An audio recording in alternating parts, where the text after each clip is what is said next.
चलिए आज श्रीमद् भगवत गीता की रुको, बाद में हम बात कर सुनते हैं। रुक जाओ, सुनो, पहले कथा चल रही है। श्रीमद् भगवत गीता के 18वें अध्याय के 21वें श्लोक की आज इस प्रवचन में हम विवेचन करेंगे। इससे पहले हमने बताया था श्रीमद् भगवत गीता के 18वें अध्याय के 19वां और 20वां श्लोक। इस पर हमने चर्चा किया था।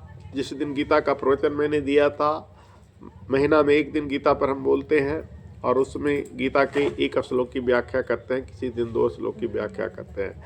उस दिन हमने बताया था भगवान के ज्ञान और कर्म कर्ता 3 प्रकार के कहे गए हैं, उनको भी तुम यथार्थ से सुनो। जिस ज्ञान के द्वारा साधक संपूर्ण विभक्त प्राणियों में अविनाशी भाव को देखता है, उस ज्ञान को तुम सात्विक समझो। एवं देखने की दृष्टि से लोग व्यक्ति वस्तुएं अलग अलग रूप के आकार की प्रतीत होते हैं, परंतु उनमें सब वस्तुतः एक ही शुद्ध चैतन्य निर्विकार शाश्वत सत्ता विद्वान है, जिसे हम परमात्मा कहकर पुकारते हैं। वस्तु व्यक्ति प्रतीत अलग होते हुए उनकी स्वतंत्र सत्ता नहीं है, मात्र ज्ञान के कारण ही ऐसा प्रतीत होता है। सात्विक ज्ञान के कारण जब अज्ञान तिरोहित हो जाता है तो तब साधक विनाशलील प्राणियों के में भी अविनाशी परमात्मा को देखते हैं। ध्यान से सुनिए, बीच में गप नहीं। गीता की एक एक वाणी भगवान की वाणी होती है। त्रिगुणात्मक प्रकृति के 3 गुण सत्व रज एवं तप, इन तीनों गुणों के कार्यस्थल एक दूसरे से भिन्न है। श्री भगवान को कहते हैं कि उन तीनों गुणों से भिन्नता से ज्ञान कर्म तथा कर्ता का सात्विक राजसिक तामसिक भेद होता है, उसको भी वे अर्जुन को समझाएंगे। और इनमें से सर्वप्रथम सात्विक पर प्रकाश डालते हुए कहते हैं कि भिन्न भिन्न भूतों और प्राणियों में जो एक अविभक्त सत्ता को देख पाता है, उसी ज्ञान को सात्विक ज्ञान समझा जाता है। और आज के श्लोक 21वें श्लोक में भगवान अर्जुन से क्या कहते हैं, इसे ध्यान से सुनिए।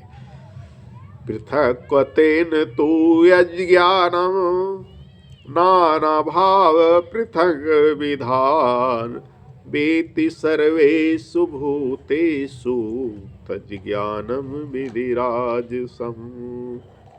हे अर्जुन, जिस ज्ञान के द्वारा मनुष्य संपूर्ण प्राणियों में अलग अलग रूपों में अनेक भावों को अलग अलग समझता है, उस ज्ञान को तुम राजस जान। इस भगवान को कहते हैं सर्वेषु भूतेषु, अर्थात सभी जड़ चेतन पदार्थों में है। भगवान सब भूतों में है, सब जीवों में है। और भगवान को प्राप्त करने के 2 साधन हैं, ज्ञान और भक्ति। ऐसे तो ये दोनों पक्षी के पंख की तरह है, एक के बिना भगवान को पाया नहीं जा सकता है। ज्ञान भी चाहिए और भक्ति भी चाहिए। लेकिन किसी के पास ज्ञान न हो तो ये ना सोचे कि भगवान को नहीं पा सकते हैं, उसके पास भक्ति हो। यहाँ भगवान का यह स्पष्ट करना चाहते हैं कि राजसिक ज्ञान को परिक्षेत्र संपूर्ण विश्व समस्त सृष्टि में होती है, सभी प्राणियों में कहने का यह अभिप्राय है। ऐसा कहने के उपरांत वे आगे कहते हैं कि सभी प्राणियों में पदार्थों में जिस ज्ञान के कारण उनको पृथक पृथक देखते हैं, पृथक पृथक कहने का मतलब अलग अलग, उस भाव को विकसित होता है। यत् ज्ञानम पृथक विधानम नाना भावान पृथक तेन वेति, वह ज्ञान राजसिक ज्ञान कहलाता है। सात्विक ज्ञान प्राप्त होने पर एक शाश्वत सत्य की अनुभूति होती है। तब मान अपमान निंदा प्रशंसा कृपा कोप नाला गंगा जल सब में एक शुद्ध चैतन्य परमात्मा देख पाने में ज्ञान विकसित होता है, जिसे भगवान ने विगत सूत्रों में ऐसा कहकर समझाया है। विनाशशील में अविनाशी को, विभक्त में अविभक्त को देख पाने का ज्ञान जन्म लेता है। राजसिक ज्ञान में इसके विपरीत भाव जन्म लेता है। सात्विक ज्ञान में जगत के मिथ्या होने का भाव चलता है और राजसिक ज्ञान में जगत ही सत्य लगने लगता है। इस ज्ञान के कारण व्यक्ति जो है लोगों को देखता है पृथक पृथक, यानी अलग अलग, और उसी के आधार पर लोगों से व्यवहार करता है। इसी कारण से उसमें भेद दृष्टि जन्म लेती है। इस संदर्भ में आदि गुरु शंकराचार्य के जीवन की प्रसिद्ध कथानक स्मरणीय है। एक बार आचार्य शंकर वाराणसी की पुण्य धरा पर माँ गंगा के दर्शन हेतु गए। ज्ञान के शिखर, विवेक के वैराग्य की प्रतिमूर्ति, वेदांत के शिरोमणि, ध्यान से सुनिए। आचार्य शंकर ने सदा अभी दृष्टि से प्रवेशन किया है।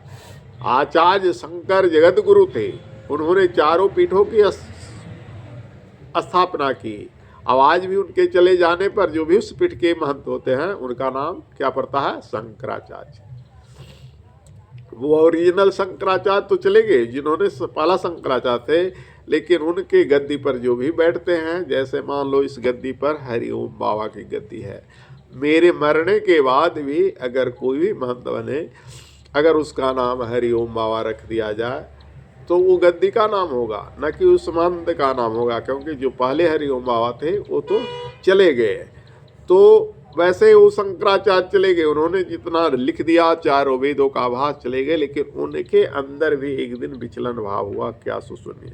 उस दिन उनकी परीक्षा लेने के उद्देश्य से काशी के अधिपति देवाधिदेव महादेव एक इतर जाति के व्यक्ति का रूप धारण कर मार्ग में सामने खड़े हुए। इतर जाति माने चंडाल।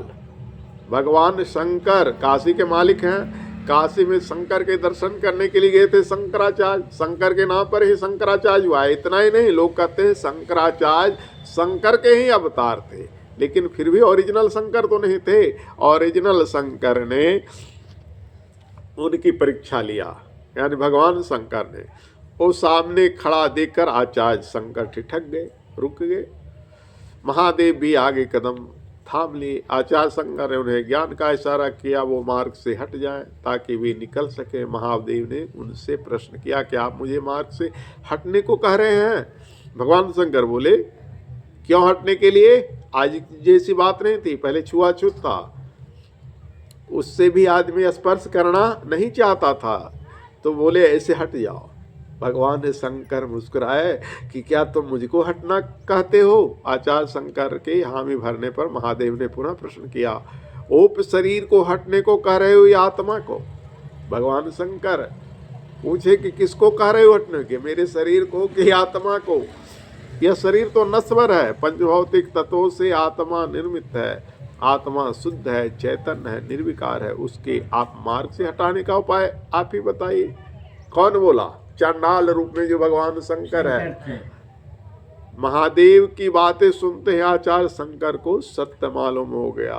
उनके मन में जहाँ एक और ग्लानि बोध जागा, वो भेद दृष्टि के लिए हुए, तो वह इतर जाति के व्यक्ति के रूप में धरे महादेव के प्रति श्रद्धा का भाव जागा। उन्होंने शाश्वत सत्य से परिचित कराया। उन्हें अपनी गलती का एहसास हुआ और समझ गए कि इतना बड़ा प्रश्न कोई चांडाल कर नहीं सकता है, कि कोई ना कोई दिव्य पुरुष है। उन्होंने देखा, दिव्य दृष्टि से भगवान शंकर परीक्षा ले रहे थे। तब इन्होंने कहा कि प्रभु हमारी गलती को माफ कीजिए, आज से हम छुआछूत का भेद न करेंगे। जब सब में प्रभु आप ही हैं तो आप ही।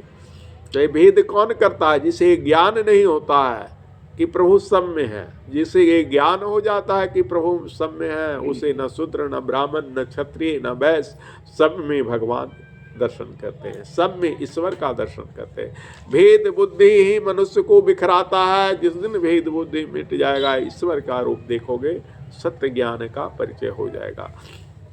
आचार्य शंकर के अभेद दृष्टि के बोध को प्राप्त होते हुए भगवान महादेव अपने असली स्वरूप में प्रकट हो गए। यही जीवन का शाश्वत सत्य है कि विभक्त में अविभक्त को देखने वाला व्यक्ति ही सत्य को देख पाता है। बोलिए वृंदावन बिहारी लाल की।